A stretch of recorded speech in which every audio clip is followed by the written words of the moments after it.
this is actually where we spend most of our days during the winter.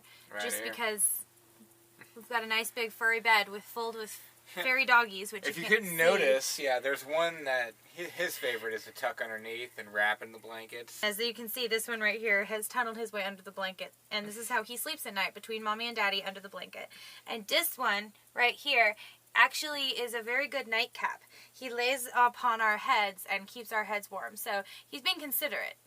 Not really, no. No, he pretty much... He kicks us at the head at He'll night. kick you. If you're in the way, you're going to get a paw to the face and just roll over. Who's a spoiled little prince? We can heat this room very easily. It gets very toasty in here, especially with us sealed up. We don't heat the outside during the night. Like the rest of the convy, we do not heat it at night. We keep the one heater on in here and heat up here. And then in the morning, we move the heater out to the living room, block off the bedroom. And then any work is pretty much done back here. If it's not making food or eating, we're pretty much back here during winter. I've got this little... TV, well, it's like a TV tray, but but I use it as a desk. Yeah. Set the laptop up here. I can work, edit videos and such, and I Bree work can on work on stuff her on stuff laptop. too. Yeah. typing. We're basically just snuggling in bed with our babies who keep us warm like little hot water bottles.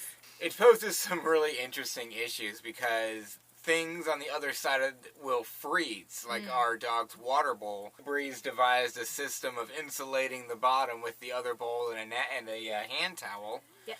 To keep the dog's water from freezing, because sometimes it's not frozen. if our dog's water is just laying directly on the ground, we will walk out in the mornings and it's an ice cube. The olive oil has solidified and frozen. Things you didn't realize were going to freeze would freeze, and you have to just sort of roll with the punches. But it can be a pretty big difference, pretty stark contrast. Walking out in the morning, you open that curtain and walk out, and it's like 20, 30 degree difference. It feels like, winter on the other side of that curtain. Especially when you hit the floor with your bare or even socked feet. We don't have insulation out there. All we have is that crap carpet you guys have seen. And it just freezes our feet immediately. We have to wear slippers or shoes inside during the winter if you don't want to freeze. We haven't had the money or the time to get around to insulating our floors. Yeah. Some people will insulate the bottom of their rig, literally put insulation up underneath.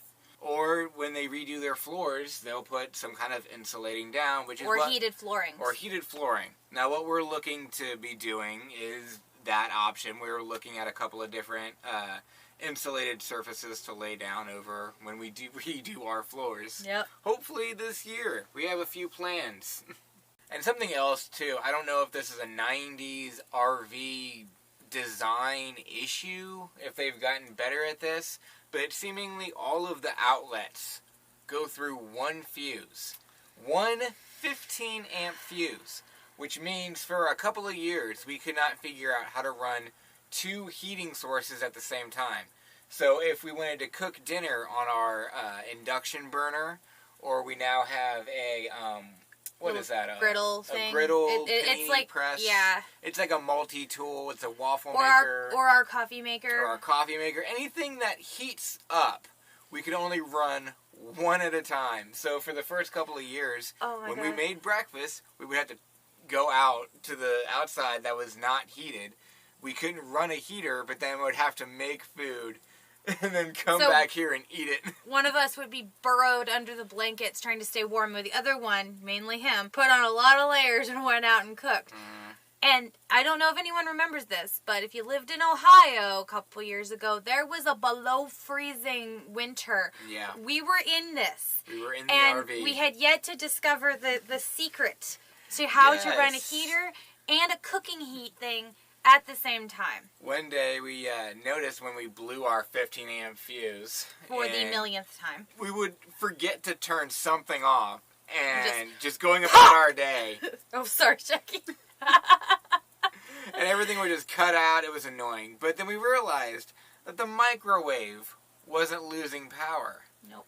It's on its own thing. It's on its own outlet that's on a different fuse. It's buried back in the back of our cup cabinet. We've got a regular outlet back there with just the microwave plugged in. So my idea, just strangely enough, was to take a power strip and hook it up back there, hook the microwave to the power strip, and anything else we wanted to use for a heating cooking source. So we have the power strip, and we can have a heater plugged in on the other one. Yep.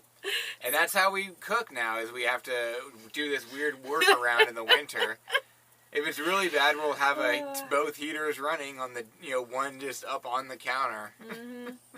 You gotta get clever and crafty when you live in an RV. Our main area heater is one of these, it looks like a wood-burning fireplace, but really it's an electric heater, so it kind of gives us that nice aesthetic. It's toasty. But then our other heater is literally on its last leg. It was given to me by my grandfather. Just regular oscillating, heaters. You can set the temp. That's how we usually do it, to keep from overheating at night. Poor thing is a beast, because it's a tower. It's constantly getting knocked over. I've knocked it down the stairs a couple of times. I'm not going to lie. It's still going, and we're hoping to finish out the winter with it, and then maybe next season we get another one. Yeah, next season we'll be getting a new heater. But the ultimate plan is to be, on the road. During winter, we would be in the south, and during the summer, we would be in the north. Generally, obviously, This isn't an exact science. Trust me, we've had this conversation with people. The idea is that we won't need to be completely insulated in our RV because we won't be in negative degree weather. We would plan these things out so that we just wouldn't be in the area. Yep. So the other huge way that we lose heat would be through our windows, obviously. People who own houses know this problem. We went to Lowe's and we bought this bubble insulation. It was actually pretty cheap. You can buy it in different sizes and roll lengths. But we got one that we measured out our windows and thought we could get one roll long enough to cut into sections and put up over our windows. And we just used command strip Velcro. And also regular Velcro, but but it's something you have to figure out. And we were able to secure it around the metal part of our windows. That's how we stick it up, and then we can take it down and put them into storage for the non-winter seasons. We have a place where we can store things like that. And even when it's hot, it's not a bad idea to have those insulators, because if you can run your air conditioning, which will be rare if you have just solar, you just put up those insulators, turn on your air conditioning, and you are just in a giant refrigerator. And then, of course, when it snows...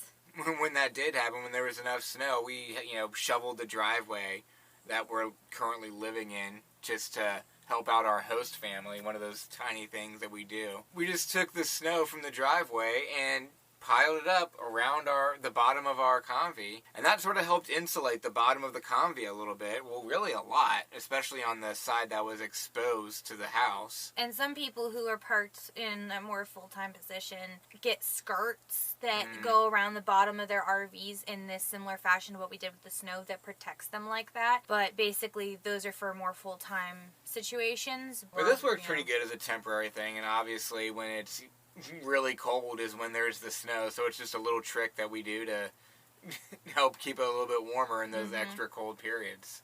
One of the things that happened over the winter is our dogs both gained about a pound each. A little bit chub. There is a fenced-in outdoor area where we're at that they can go and run around in and get some outdoor time, which is really great for them. But Dipper can't handle the cold very well. He goes out, does his business, and wants to come back in. Shaggy can handle it a little bit better, and he's picky where he poops anyway. Yeah. So his extra fluff really gives him that winter coat, and we let him grow out in the winter. We just let him get full fluffy. If you think he looks kind of scraggly right now, it's because we let him get his winter coat. It helps him. It really does. It helps keep him warm, and that's part of the reason that they sleep in the bed with us. Not just because we use them to keep warm, but they need to keep warm as well. And there'd be no way we would let them sleep on the floor. No. They would just be freezy little popsicles. So they definitely have to sleep in the bed with us. But yeah, now that it's getting a little bit warmer, we go out on hikes as much as we can to get them out and lose that winter weight. Lose that winter weight, yeah. We can have healthy little puppies.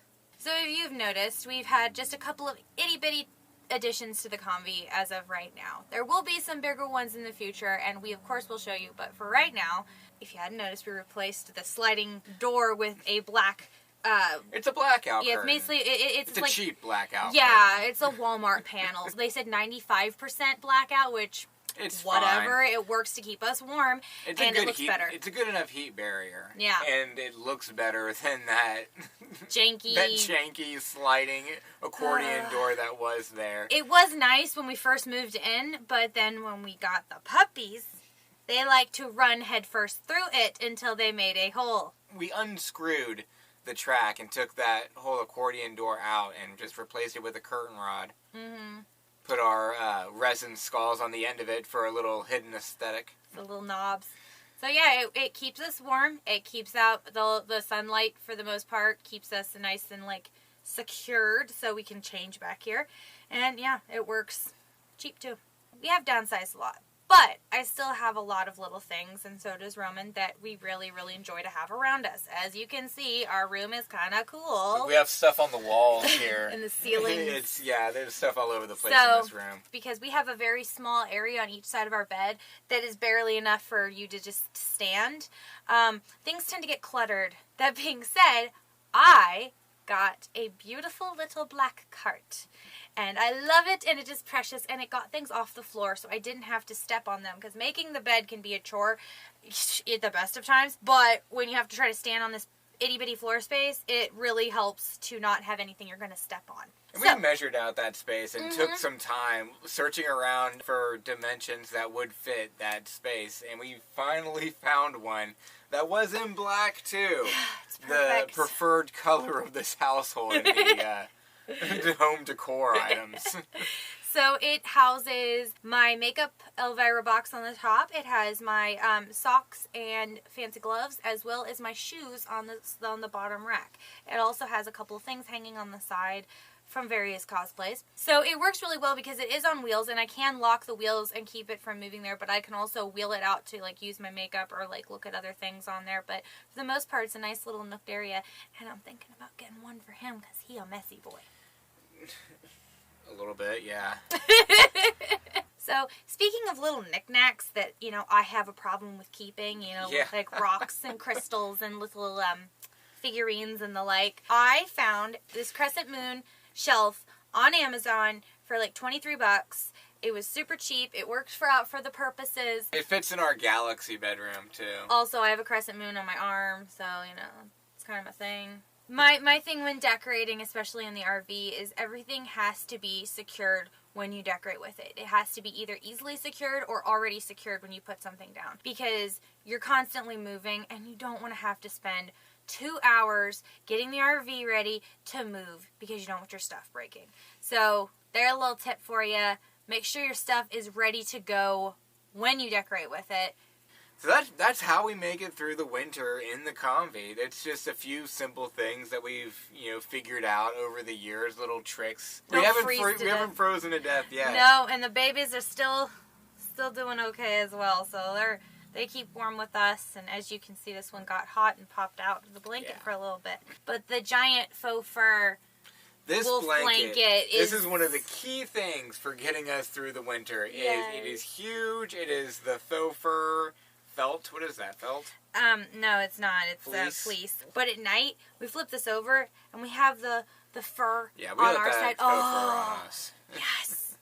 It's perfect for me as the queen of the wolves. Queen of the wolves can have her spot and have her wolves around her. This is how we stay warm and snuggly, and that's a few little things that you've been caught up with now. Yeah, that's a catch-up video and a how we do it video all in one. Aren't you guys lucky? Yeah. You're just so lucky. All right. We'll see you later. Hopefully not another month until we put out a video. Right. Sorry again. And we have to go let the dogs out. So yeah, he's being whiny, aren't you, buddy? Time to let out the puppies into the cold and darkness. So, we'll see you next time. Toodles noodles.